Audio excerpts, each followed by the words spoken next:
Hello दोस्तों, स्वागत है आप सभी लोगों का। तो आज हम इंडिया जीके के 50 महत्वपूर्ण प्रश्न करेंगे जो किसी भी एग्ज़ाम के लिए बहुत महत्वपूर्ण है। तो यदि आपको वीडियो अच्छी लगे तो वीडियो को लाइक ज़रूर करें, अपने दोस्तों के साथ शेयर करें। और यदि आप ऐसी वीडियोज़ देखना चाहते हैं तो हमारे चैनल को ज़रूर सब्सक्राइब करें। और यदि आपने हमारी पिछली वीडियोज़ नहीं देखी है तो उनको भी जाकर ज़रूर देख लें। तो बिना किसी देरी के साथ हम बढ़ते हैं अपने पहले क्वेश्चन की तरफ। तो आज का हमारा पहला क्वेश्चन है, 1928 के बारदोली आंदोलन का नेतृत्व किसने किया था? तो ऑप्शन है आपके पास महात्मा गांधी, बाल गंगाधर तिलक, सरदार वल्लभ भाई पटेल, पंडित जवाहरलाल नेहरू। तो आप जल्दी से अपना सही आंसर लगाएं। सही आंसर लगाने के लिए आप ज़्यादा समय ना लें तो आपके लिए बेहतर रहेगा। तो इसका सही आंसर होगा ऑप्शन सी, सरदार वल्लभ भाई पटेल। तो 1928 के बारदोली आंदोलन का नेतृत्व किसने किया था? वो किया था सरदार वल्लभ भाई पटेल ने। तो बढ़ते हैं अगले क्वेश्चन की तरफ। तो अगला क्वेश्चन है, किसने खालसा पंथ की स्थापना की थी? तो ऑप्शन है आपके पास गुरु गोविंद सिंह, गुरु नानक देव, अंगद देव, गुरु रामदास। तो इसका सही आंसर होगा गुरु Govind Singh. Option A is a right answer. तो अगला क्वेश्चन है, भारत की पहली महिला आईपीएस अधिकारी कौन थी? तो ऑप्शन है आपके पास सरोजिनी नायडू, आनंदीबाई जोशी, अंजुम आरा, किरण बेदी। तो इसका सही आंसर होगा ऑप्शन डी, किरण बेदी। तो भारत की पहली महिला आईपीएस अधिकारी जो थी वो थी किरण बेदी। तो बढ़ते हैं अगले क्वेश्चन की तरफ। तो हमारा अगला क्वेश्चन है, कथक किस राज्य का शास्त्रीय नृत्य है? तो ऑप्शन है आपके पास कर्नाटक, तमिलनाडु, उत्तर प्रदेश, हरियाणा। तो इसका सही आंसर होगा Uttar Pradesh. Option C is a right answer. Kathak Uttar Pradesh का शास्त्रीय नृत्य है। तो बढ़ते हैं अगले क्वेश्चन की तरफ। चाइनामैन शब्द का प्रयोग किस खेल में होता है? तो ऑप्शन है आपके पास क्रिकेट, हॉकी, पोलो, कबड्डी। तो इसका सही आंसर होगा क्रिकेट। ऑप्शन ए, चाइनामैन का संबंध जो है वो क्रिकेट से है। तो बढ़ते हैं अगले क्वेश्चन की तरफ। ऑस्कर पुरस्कार का संबंध किस क्षेत्र से है? तो ऑप्शन है आपके पास साहित्य, सिनेमा, विज्ञान, चिकित्सा। तो इसका सही आंसर होगा सिनेमा। Option B. तो बढ़ते हैं अगले क्वेश्चन की तरफ। निम्नलिखित में से कौन सा तत्व सबसे कठोर है? तो ऑप्शन है आपके पास शीशा, हीरा, एल्यूमिनियम, ग्रेफाइट। तो इसका सही आंसर होगा ऑप्शन बी, हीरा। तो हीरा सबसे कठोर तत्व है। तो बढ़ते हैं अगले क्वेश्चन की तरफ। पटना का प्राचीन नाम क्या था? तो ऑप्शन है आपके पास पाटलिपुत्र, सिलोन, हस्तिनापुर, वैशाली। तो इसका सही आंसर होगा ऑप्शन ए, पाटलिपुत्र। तो पटना का प्राचीन नाम जो था वो था पाटलिपुत्र। तो अगला क्वेश्चन है, आगा खां कप का संबंध किस खेल से है? तो ऑप्शन है आपके पास क्रिकेट, जिम्नास्टिक, फुटबॉल, हॉकी। तो इसका सही आंसर होगा हॉकी। ऑप्शन डी, आगा खां का संबंध जो है, आगा खां कप का संबंध जो है वो है हॉकी से। तो अगला क्वेश्चन है हमारा, निम्नलिखित में से किस भारतीय राज्य की राजभाषा अंग्रेजी है? तो ऑप्शन है आपके पास नागालैंड, सिक्किम, मणिपुर, केरल। तो इसका सही आंसर होगा ऑप्शन ए, नागालैंड। तो नागालैंड की राजभाषा अंग्रेजी है। बांदीपुर अभ्यारण्य किस राज्य में स्थित है? तो ऑप्शन है आपके पास उत्तर प्रदेश, कर्नाटक, पश्चिम बंगाल, मध्य प्रदेश। तो इसका सही आंसर जो होगा वो होगा ऑप्शन बी, कर्नाटक। तो बांदीपुर अभ्यारण्य जो है वो कर्नाटक में स्थित है। तो अगला क्वेश्चन है, कौन भारतीय राष्ट्रीय कांग्रेस के प्रथम मुस्लिम अध्यक्ष थे? तो कौन थे? बदरुद्दीन तैयब, मोहम्मद अली जिन्ना, मौलाना अब्बुल कलाम आज़ाद, एम ए अंसारी। तो इसका जो सही आंसर होगा वो होगा बदरुद्दीन तैयब। Option A. तो अगले क्वेश्चन की तरफ बढ़ते हैं। तो अगला क्वेश्चन है, किस मुगल शासक ने दीन ए इलाही धर्म चलाया था? तो किसने चलाया था? बाबर, हुमायूं, अकबर, शाहजहां।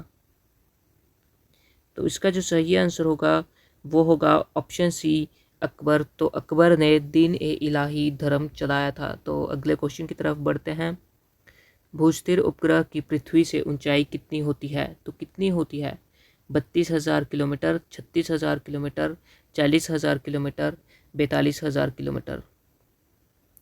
तो इसका जो सही आंसर होगा वो होगा ऑप्शन बी 36,000 किलोमीटर। तो भूस्थिर उपग्रह की पृथ्वी से ऊंचाई कितनी होती है? 36,000 किलोमीटर। अगला क्वेश्चन है, इंद्रधनुष में कितने रंग होते हैं? तो कितने होते हैं? 5, 6, 7, 8। तो ये तो लगभग सभी लोगों को पता होगा, इंद्रधनुष में 7 रंग होते हैं। तो अगले क्वेश्चन की तरफ बढ़ते हैं, पराश्रवित रंगों की आवृत्ति कितनी होती है? तो ऑप्शन है आपके पास 20,000 हर्ट्ज से कम, 20,000 हर्ट्ज से अधिक, 20 से 20,000 हर्ट्ज के बीच, 20 हर्ट्ज। तो इसका जो सही आंसर होगा वो होगा ऑप्शन बी 20,000 हर्ट्ज से अधिक। तो बढ़ते हैं अगले क्वेश्चन की तरफ, भारतीय संविधान में पहला संशोधन कब किया गया था? तो कब किया गया था? 1949 में, 1951 में, 1955 में, 1967 में। तो इसका सही आंसर होगा ऑप्शन बी 1951 में। तो भारतीय संविधान में पहला संशोधन 1951 में किया गया था। तो बढ़ते हैं अगले क्वेश्चन की तरफ, डूरंट कप का संबंध किस खेल से है? तो ऑप्शन है आपके पास हॉकी, क्रिकेट, फुटबॉल, जूडो।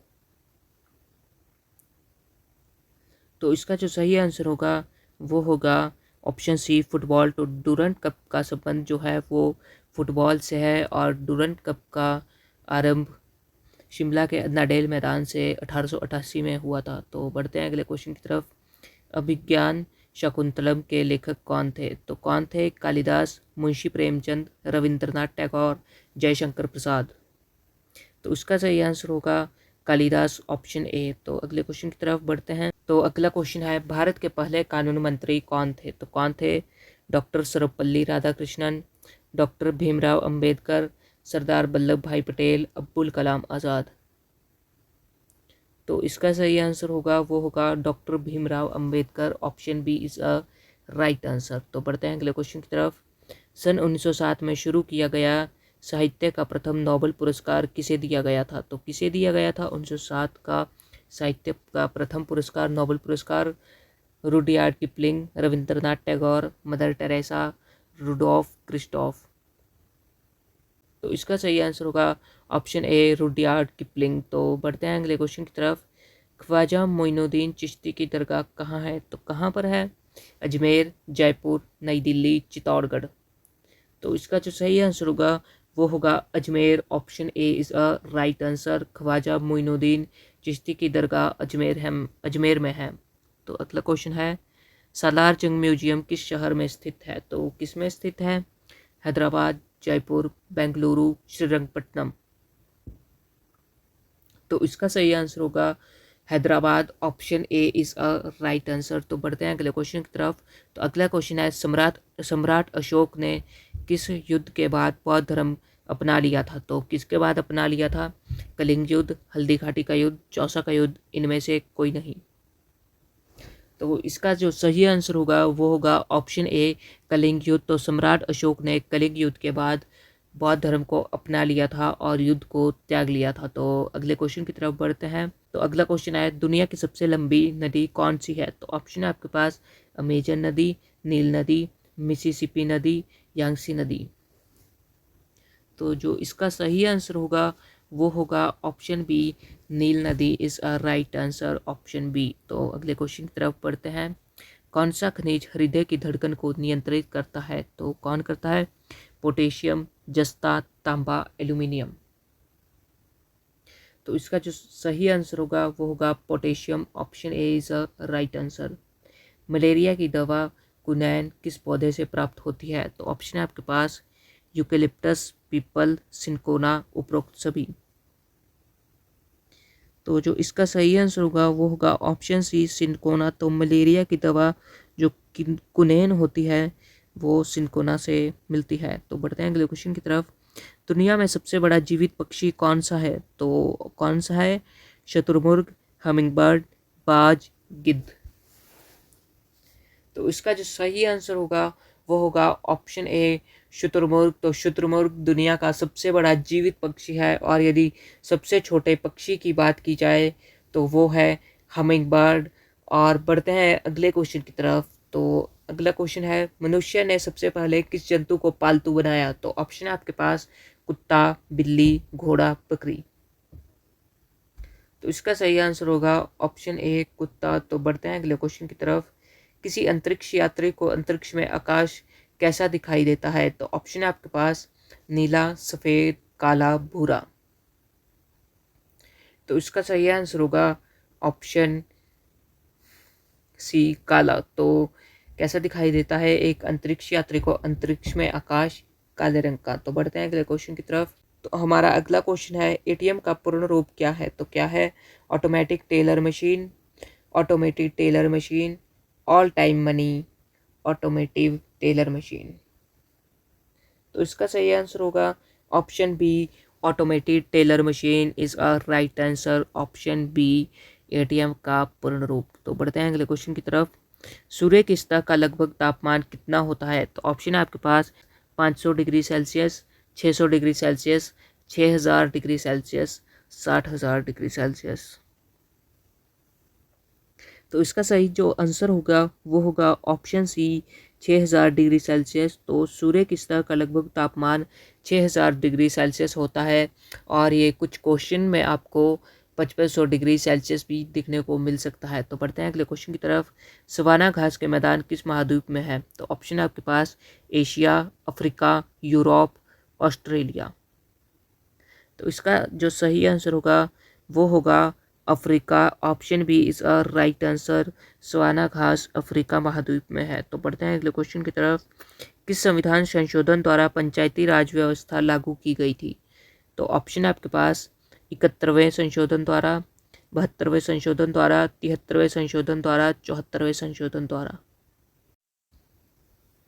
तो इसका सही आंसर होगा वो होगा 73वें संशोधन द्वारा। Option C is a right answer. तो बढ़ते हैं अगले क्वेश्चन की तरफ। यदि भारत का राष्ट्रपति इस्तीफा देना चाहे तो वो अपना इस्तीफा किसे सौंपेगा? तो ऑप्शन है आपके पास उपराष्ट्रपति को, लोकसभा अध्यक्ष को, प्रधानमंत्री को, सर्वोच्च न्यायालय के न्यायाधीश को। तो इसका सही आंसर होगा वो होगा उपराष्ट्रपति। तो option A is a right answer. तो बढ़ते हैं अगले क्वेश्चन की तरफ। भारत में लोकसभा की सर्वाधिक सीटें कितनी है? तो कितनी है? 75, 80, 82, 95। तो इसका जो सही आंसर होगा वो होगा 80। Option B is a right answer. तो बढ़ते हैं अगले क्वेश्चन की तरफ। भगवान महावीर जैन का जन्म कहाँ हुआ था? तो ऑप्शन है आपके पास वैशाली, पावापुरी, लुम्बिनी, राजगृह। तो जो इसका सही आंसर होगा वो होगा ऑप्शन ए वैशाली। तो भगवान महावीर जैन का जो जन्म हुआ था वो हुआ था वैशाली में। तो बढ़ते हैं अगले क्वेश्चन की तरफ। प्रोटॉन की खोज किसने की थी? तो किसने की थी? Rutherford, Chadwick, Goldstein, Albert Einstein. तो इसका सही आंसर होगा रदरफोर्ड। तो option A is a right answer. Proton की खोज रदरफोर्ड ने की थी। तो हमारा अगला क्वेश्चन है भारत का प्रथम परमाणु बिजली घर स्थापित किया गया था। तो कहाँ किया गया था? तारापुर में, उदयपुर में, हैदराबाद में, रांची में। तो इसका सही आंसर जो होगा वो होगा तारापुर में। Option A is a right answer. तो भारत का प्रथम परमाणु बिजली घर स्थापित किया गया था तारापुर में। तो बढ़ते हैं अगले क्वेश्चन की तरफ। शांति निकेतन की स्थापना किसने की थी? तो किसने की थी? कालिदास, स्वामी विवेकानंद, सुभाष चंद्र बोस, रविंद्रनाथ टैगोर। तो इसका सही आंसर होगा Rabindranath Tagore. Option D is a right answer. तो शांति निकेतन की स्थापना रविंद्रनाथ टैगोर ने की थी। तो बढ़ते हैं अगले क्वेश्चन की तरफ। किसके शासनकाल के दौरान प्रथम बौद्ध संगीति का आयोजन किया गया? तो ऑप्शन है आपके पास बिंबिसार, अजातशत्रु, उदयन, इनमें से कोई नहीं। तो इसका सही आंसर जो होगा वो होगा Ajatashatru. Option B is a right answer. Gautam Buddha द्वारा देह त्याग की घटना को बौद्ध धर्म में क्या कहा गया है? तो ऑप्शन है आपके पास महापरिनिर्वाण, निर्वाण, महाभिनिष्क्रमण, मुक्ति। तो इसका जो सही आंसर होगा वो होगा option A is a right answer. Mahaparinirvana जो कहा जाता है वो कहा जाता है गौतम बुद्ध द्वारा देह त्याग की घटना को। तो ये ऐसी घटना होती है जब आपका शरीर आत्मा से अलग हो जाता है, आपको मुक्ति प्राप्त हो जाती है, तो उसको कहते हैं महापरिनिर्वाण। तो बढ़ते हैं अगले क्वेश्चन की तरफ। अर्थशास्त्र के क्षेत्र में पहला नोबेल पुरस्कार किसे दिया गया? तो ऑप्शन है आपके पास 1945 में, 1965 में, 1969 में, 1982 में। तो इसका जो सही आंसर होगा वो होगा 1969 में। 19 option C is a right answer. तो बढ़ते हैं अगले क्वेश्चन की तरफ। भारतीय संविधान में मौलिक कर्तव्य किस देश के संविधान से लिया गया है? तो ऑप्शन है आपके पास रूस, संयुक्त राज्य अमेरिका, फ्रांस, इटली। तो इसका सही आंसर जो होगा वो होगा ऑप्शन ए रूस। तो भारतीय संविधान में मौलिक कर्तव्य रूस से लिए गए हैं। तो बढ़ते हैं अगले क्वेश्चन की तरफ। तो हमारा अगला क्वेश्चन है, सिकंदर ने भारत पर कब आक्रमण किया? तो कब किया गया था? ऑप्शन है आपके पास 326 ईसा पूर्व, 300 ईसा पूर्व, 483 ईसा पूर्व, 563 ईसा पूर्व। तो इसका सही आंसर होगा 326 ईसा पूर्व। Option A is a right answer. संविधान की किस धारा के अंतर्गत राज्यपाल किसी राज्य में राष्ट्रपति शासन लगाने की सिफारिश करता है? तो ऑप्शन है आपके पास धारा 333, धारा 356, धारा 341, धारा 322, धारा 22। तो इसका सही आंसर होगा धारा 356, आर्टिकल 356। तो संविधान की किसी धारा के अंतर्गत राज्यपाल किसी राज्य में राष्ट्रपति शासन लगाने की सिफारिश करता है तो वो करता है धारा 356 के अनुसार। तो बढ़ते हैं अगले क्वेश्चन की तरफ। भारत के राष्ट्रीय विकास परिषद का अध्यक्ष कौन होता है? तो ऑप्शन है आपके पास राष्ट्रपति, उपराष्ट्रपति, प्रधानमंत्री, लोकसभा अध्यक्ष। तो इसका सही आंसर होगा प्रधानमंत्री। Option C is a right answer. तो बढ़ते हैं अगले क्वेश्चन की तरफ। समुद्री जल में लवण की औसत मात्रा होती है तो कितनी होती है? 3%, 3.5%, 4%, 4.5%। तो इसका सही आंसर होगा 3.5%। तो समुद्री जल में लवण की औसत मात्रा जो होती है वो होती है 3.5%। तो हमारा अगला क्वेश्चन है, भारत का सबसे लंबा राष्ट्रीय राजमार्ग कौन सा है? तो ऑप्शन है आपके पास NH7, NH22, NH1, NH32। तो इसका सही आंसर होगा ऑप्शन ए NH7। तो भारत का सबसे लंबा राष्ट्रीय राजमार्ग जो है वो है NH7 और इसको NH44 के नाम से भी पहले बुलाते थे। तो बढ़ते हैं अगले क्वेश्चन की तरफ। 1912 में अल हिलाल नामक समाचार पत्र की शुरुआत किसने की थी? तो किसने की थी? मौलाना अबुल कलाम आज़ाद, भगत सिंह, लाला लाजपत राय, महात्मा गांधी। तो इसका सही आंसर जो होगा वो होगा option B, option A Maulana Abul Kalam Azad. तो बढ़ते हैं अगले क्वेश्चन की तरफ। यह हमारा आज का अंतिम क्वेश्चन है। विश्व व्यापार संगठन का मुख्यालय स्थित है तो कहाँ स्थित है? न्यूयॉर्क में, अबू धाबी में, जेनेवा में, नई दिल्ली में। तो इसका जो सही आंसर होगा वो होगा option C is a right answer, Geneva में। तो विश्व व्यापार संगठन का मुख्यालय जिनेवा में है। तो इसी के साथ हमारी आज की वीडियो समाप्त होती है। तो यदि आपको वीडियो अच्छी लगी हो तो वीडियो को लाइक ज़रूर करें, अपने दोस्तों के साथ शेयर करें और यदि आप ऐसे ही वीडियोस देखना चाहते हैं तो हमारे चैनल को ज़रूर सब्सक्राइब करें। हमारी पिछली वीडियोस को भी आप ज़रूर देखें और अपने पेपर की तैयारी आप ऐसे ही करते रहें। तो मिलते हैं अगली वीडियो में। जय हिंद, जय भारत।